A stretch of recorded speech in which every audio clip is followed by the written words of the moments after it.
કેમ છો બધા? મજામાં? જય શ્રી કૃષ્ણ. આજે તો અમારે હે ને દઉએ પોપટ કરી દીધું. મેં નથી પોપટ કર્યું. મેં કશું નથી કર્યું. તમારા ઘરે આવું થયું છે મને કોમેન્ટમાં કહેજો હા. અમારે તો આ સેકન્ડ ટાઈમ આવું થયું છે. દેખો આ જોઈ શકો છો તમે પનીર દઉં મને સરપ્રાઈઝ. પનીરની અંદર હું ઘૂસી ગયો છું અને બગાડી દીધું. વાહ. એવું નહીં લા.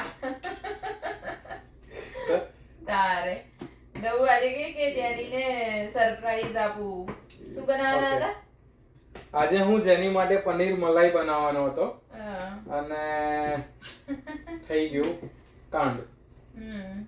બટ પનીર જ બગડી ગયું બોલો. એટલે અમારે લાસ્ટમાં શું બનાવવું પડ્યું ખબર છે? આપણા બધા ગુજરાતીઓના ઘરે નું ફેમસ ડુંગળી બટાકા. કશું ના હોય એટલે છેલ્લે ઓપ્શન હોય ડુંગળી બટાકા. મને રસાવાળું ડુંગળી બટાકા ભાવે છે. દઉં એવું કે મારા મમ્મી તો દઉં જેની ફ્રાય બનાવતા હતા તું એવું જ બનાયા. મેં કીધું ઓકે ચલો ડ્રાય. હા એ જ ફ્રાય કરીને ડ્રાય.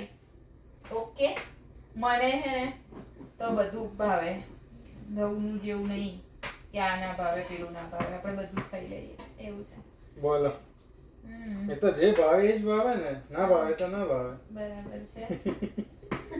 ચાલો જેને જમવું હોય એ આવી જજો કેનેડા.